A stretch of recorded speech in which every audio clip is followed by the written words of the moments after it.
Today we're going to talk about the definition of a woman. And you look up the definition of a woman, it's a very sad definition. They really don't explain a lot. Look up the definition of a man. They put more time into a man versus what they put into a woman. And I feel like they put a woman at the bottom of the totem pole, very bottom. But if you look up the definition of a woman, they don't got no heart to it. My definition of a woman is that God gave a woman enough man in her, she should never need, want, or ask for something that she already possesses. She already has. She has male in her and she has man in her. She's a complex creature. She's a multiple creature of two. She's the fee in the male, the woo in the man. And the man is, she should never ask for a man. She should never need a man or want a man. Asking for something she already has is disrespectful. God gave her a man. And the day she let a man think she needs him, how does he treat you? Truly ask yourself that before you ever let a man think you need him. You don't need a man. God gave enough man in you that you should never need, want, or even ask for one. You understand that? And at the end of the day, God don't want no man. He gave you enough man to be able to survive on your own and believe in the man that you have within yourself. Believe in that man. A man takes away from the man that you already have. And your man is smaller than his. He'll tell you in a minute, your man is smaller than his. But he'll take away from the things that a man should be already doing for you. And when you choose to find a man that can handle your man, you know it on a mentally and emotional level, not because he's conferring it, because he say he can. You need to know. That's something you're going to know inside. That's something Jesus and God both going to let you know. He can handle that man. You're going to have to turn it over to him. And once you turn your man over to him, you're no longer his woman. You become a lady. Because a lady don't got no man in her. But you need to know what that man is. And never act like a woman with that particular male, because you're going to bring the man out of him. Once you turn over your man in him and you to him, you should never act like a woman again. You don't want to bring the man out of him. Man is an immature creature. Mature creature is that gentleman that took the responsibility of your man. And he knows he has to apply the first part of himself, if it's something to be for himself, and that's the gentleness. That is the gentleness. That's why you're going to become his lady. A lady only want to be handled with the gentleness of a gentleman. She don't even care about the man in him. She just care about the gentleness in him. Understand that. She's been carrying around her man far too long. Now she wants to bliss and enjoy the lady in her, the sensualness in her, the classiness in her. Everything the gentleman is going to bring out in her, she wants to enjoy that perspective of it now, not the woman. No woman wants to carry around a man in them when they understand what the man is in them. That's the part.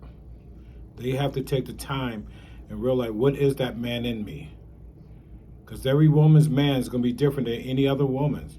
You have some things that are similar, common. But down to the root of it, the heart of it, the foundation of it, what is that man in you? What is that man that's going to need to be satisfied, period? Not on the physical level, not on the sexual level. There's nothing wrong with that level, but that's not the part that a man takes care of you. It's the mental and emotional that most men don't know how, and you ain't going to get that until he becomes your gentleman. What part do you need for him to satisfy? And that, as ladies, where you learn from your father, your brothers, your grandfather, your uncles, all the males in your life, they had to love you without loving the physical part of you. You got to learn how to bond with them, speak to them, talk to them, and know the difference between the conversation with your uncle versus the conversation with your aunt. Know the difference between the conversation with your brother versus the conversation with your sister. Know the difference in the conversation between your father and the one between your mother. And all them conversation has nothing but one thing in common: you. It doesn't matter about your brother, your mother, your sister, your father. It's the fact is, who are you? And when you learn that part of you, you learn you. There's friends out there girlfriends out there, they're not your girlfriends. You love them like a sister. So you open yourself up to talk to them like a sister and to receive them like a sister. Understand the part how you build onto who you are.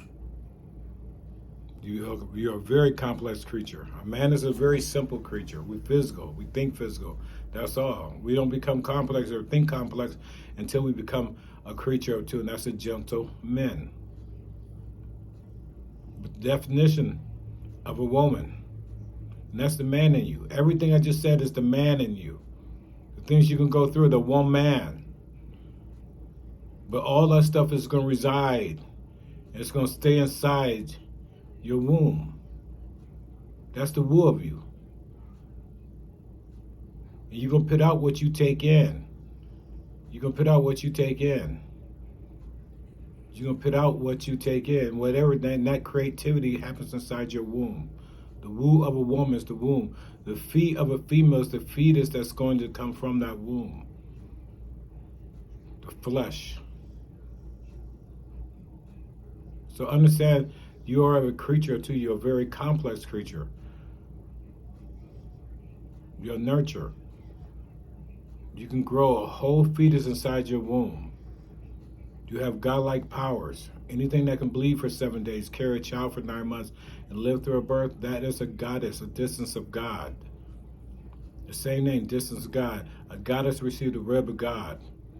Angels receive the blood of God. A goddess can bleed the blood of God. You are a goddess. Believe in self. A descending goddess that walks amongst us on earth as a female, a girl, a woman, a lady. Only return back to heaven as a goddess. Your cycle of life. Your cycle of life. No different than the male. He's a descending angel, walking amongst us on earth as a male, a boy, a man, a gentleman. Only return to heaven as an angel. But you don't want to be locked up in your stage, your cocoon stage, your learning stage, the stage that takes everything in the elements of life, the things that you go through. Show what God and Jesus manifest from that, within that cocoon itself. Who are you? Go find out who you are. Not on the man's level, but on the spiritual level. Your celestial level. And the only way you can hear Jesus and God is on your celestial level. A whisper comes in the form of a thought. The only thing that can receive that is an angel and a goddess. What you do with it is up to you. Have a blessed day.